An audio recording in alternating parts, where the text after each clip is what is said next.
Hey YouTube, so I wanted to have a conversation about like women who you're interested in dating, lesbian women, of course. You're interested in dating, but how much energy really do you put into learning her and getting to know in-depth parts of her?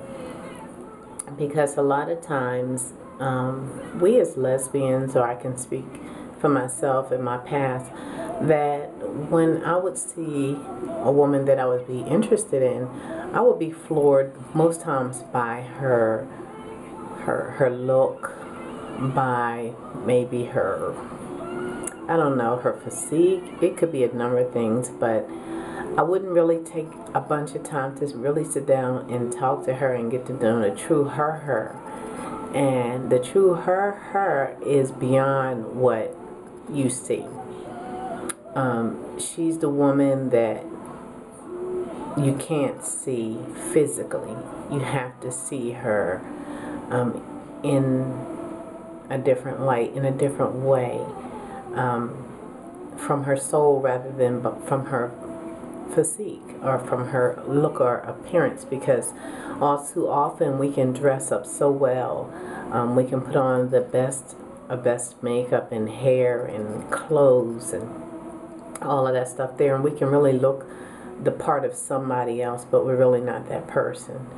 So oftentimes I now take my time, or I have taken my time. I'm in a relationship, but I've taken my time to get to know her. And one thing about me is I'm a communicator. I'm big on communication, and I'm very big on words.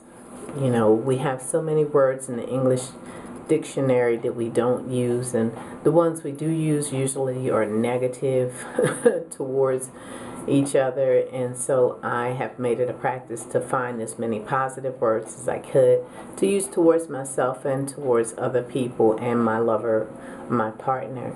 But oftentimes I ask a woman to explain whatever she is saying or whatever she is thinking or whatever she is feeling towards me, towards a situation, towards anything. Because I'm a firm believer, if you can't explain what you feel, if you can't explain what you just said or what you're thinking, you probably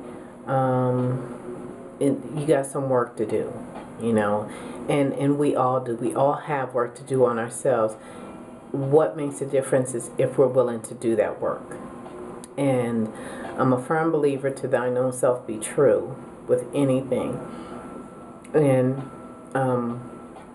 oftentimes I've found that, and this is in practicing on myself, not anybody else, because I kind of don't like it very much when people can constantly talk about the woes of other people and can't talk about the woes of themselves. So I'm going to speak about me. I began practicing in-depth thought some years ago when I realized that I couldn't explain a lot of times what I was thinking or what I was feeling towards another person or even towards myself. I couldn't seem to explain it. Like if I would say I love you, and if someone said, well, tell me why you love me, I would start saying the standard things. Oh, I love you because you're beautiful. I love you because you're kind. I love you because you're special. I love you because of this reason, that reason. But you know what? I never really explained because I didn't know how to explain why I love them. And for me, when I tell a person I love them because of the unconditional feeling that I should have towards another human being, to another person. And it doesn't take conditions for me to love anybody or to love who I'm with. Now, I can tell them independently the things that I like and love about them. Like I may love a part of their character. They may be funny, or they may be witty, or they may be seductive, or they may be any other thing out there. They may be kind. But you know, to really explain what you're thinking and what you're feeling is two different things altogether to try to do. And so when I was in the market for meeting a possible companion or partner, then that was one of the things I would focus on, our conversation, you know, what I would say to them and what they would say back to me. Now, if they were a recorder, or somebody that kept repeating back to me what I had said, I knew we weren't going to go far. We weren't going to have very much at all together, because you don't have an independent thought. You're relying on my thoughts in order to give you thoughts to work with. And I'd never find myself interested very long in a person like that. Another thing about, you know, when being in the market or whatever, meeting women, I would take a very close look at, you know, how they carry themselves in their temperament. You know, if they got angry about something, did they get loud? You know, because a lot of women feel like, oh, I got to get loud in order to communicate how I'm feeling about this angry situation, or because I don't want to address or deal with this particular situation. So the way I'll deal with it is I get really loud and I'll get obnoxious and I'll start cursing, and that will distract you from what you were saying to me. You know what?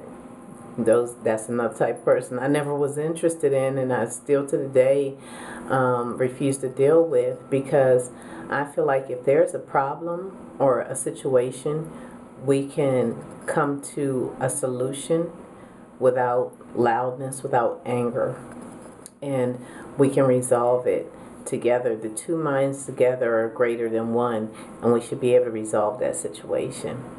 So yeah, that's just a few thoughts that have been going through my mind as far as dating and stuff like that. So until next time, guys, I do want you to rate, comment, subscribe, and or either email us at lovebetween2women@gmail.com. So lovebetween2women@gmail.com. And thanks so much for watching. Okay, take care. Bye.